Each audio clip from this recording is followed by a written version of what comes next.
In an unprecedented move, 4 former chiefs of the services have written to the President saying that any delay in the implementation of the one rank, one pension scheme could create big divisions between soldiers and officers. Remember, the Modi government has been trying to push this through. They've given indications that the Prime Minister could announce the OROP during his independence speech.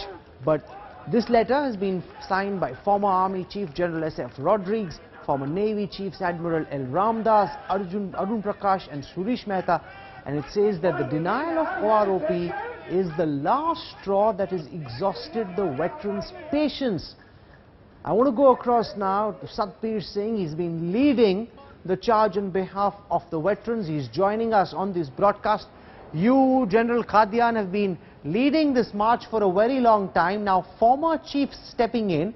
And what's interesting, sir, is the language of this letter. You're suggesting that any delay in the announcement of one rank, one pension could create divisions between officers and Jawans. Is that a threat that's being held out to the Modi government? What's really going on at a time when the Prime Minister's office has given ample indications of the fact that one rank, one pension could possibly be announced as early as the 15th of August?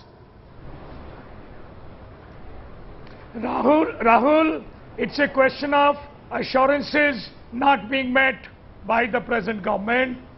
Long back, 17 months back, that assurance was given that the moment the present government comes to power, one rank, one pension will be implemented. Now, when it came to power on 26th May last year, in the first address of the Supreme Commander, one rank, one pension implementation was the priority. Thereafter, over 13 months have passed. It has not been implemented. But now the indications are that it will get implemented. Why then are you prejudging what the Prime Minister announces by writing to the President in this fashion? And look also at the language of the letter that's been sent, sir. No, the point is that what is it which is holding on? We were told by the Defence Minister that he had completed the file and sent to the Finance Ministry on 17th of March.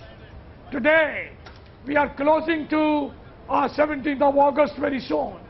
So what is it which is holding on? It came back 4 to 5 times.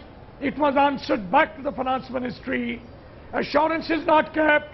It's an upsurge from the villages. 70% of the serving people are the children of the veterans. Now, after our doors were closed, we had no option. We were only wanting 2 things. One, the definition which has been approved must not be tampered with.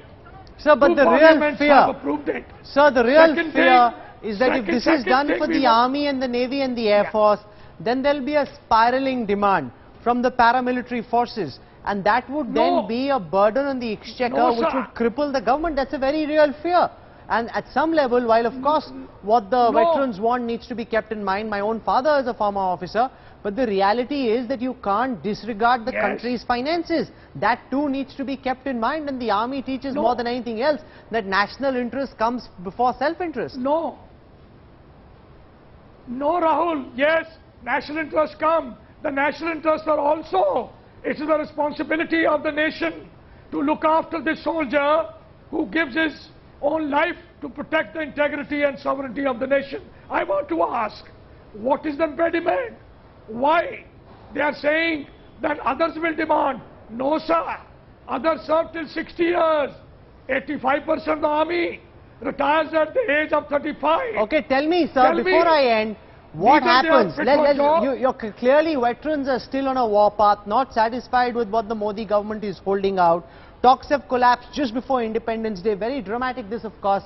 But what happens if the Prime Minister makes an announcement that's not fully to your satisfaction? In any negotiation, sir, both sides can never be fully satisfied. If the government moves a certain distance, should the veterans also not relent somewhat if a majority of their demands are met, which is what the BJP government says it is willing to do? Rahul Kamal, there is only one definition. Today's pension ought to be passed to past pensioner. Future pensions ought to be passed to past pensioner. Any change in the rate of pension ought to be automatically passed. Okay. Where is the scope? What are we asking? 8,200 and some odd crore of rupees. I want to know, once this was already there. I'm going to leave it over there. Sir, for joining us on this broadcast, thank you. People have heard what you're saying.